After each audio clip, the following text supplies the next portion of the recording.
pre-social media, when you're trying to look at success of people, like whatever their job is, let's say, one big predictor of their success is some things about their social network, and we call this social capital, right? This is like the value that you get from your social connections.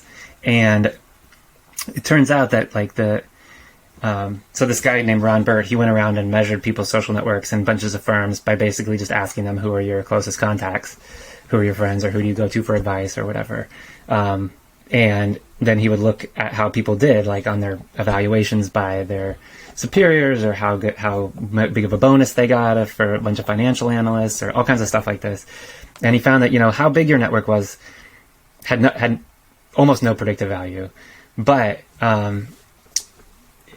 it's a structural measure that gets at the diversity that you're talking about. So he's only looking at who you're connected. He's only looking at the ties. Like, he doesn't know who the people are themselves, so he can't measure whether or not they're different from each other. Yeah. But something that gets at that is what proportion of your connections are connected to each other.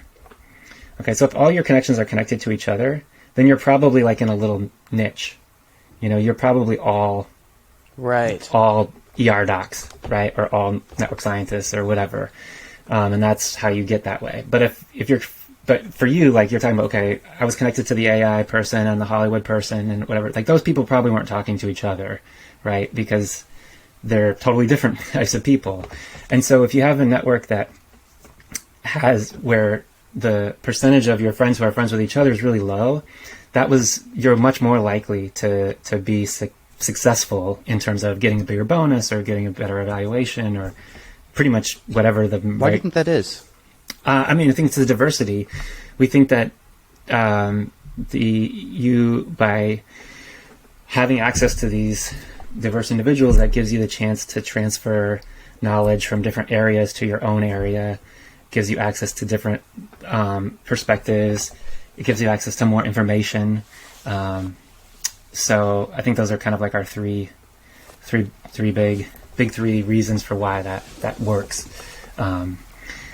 And it's a pretty robust finding. Like, it's been found in a bunch of areas, and we've got good models for why it works. And I think we feel pretty good about that fact that by building a diverse network or by building diverse teams, you're more likely to be successful.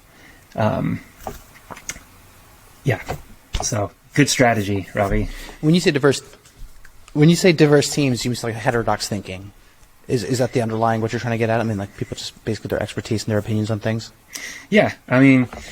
Expertise and opinions on things, and just also like kind of approaches to problems.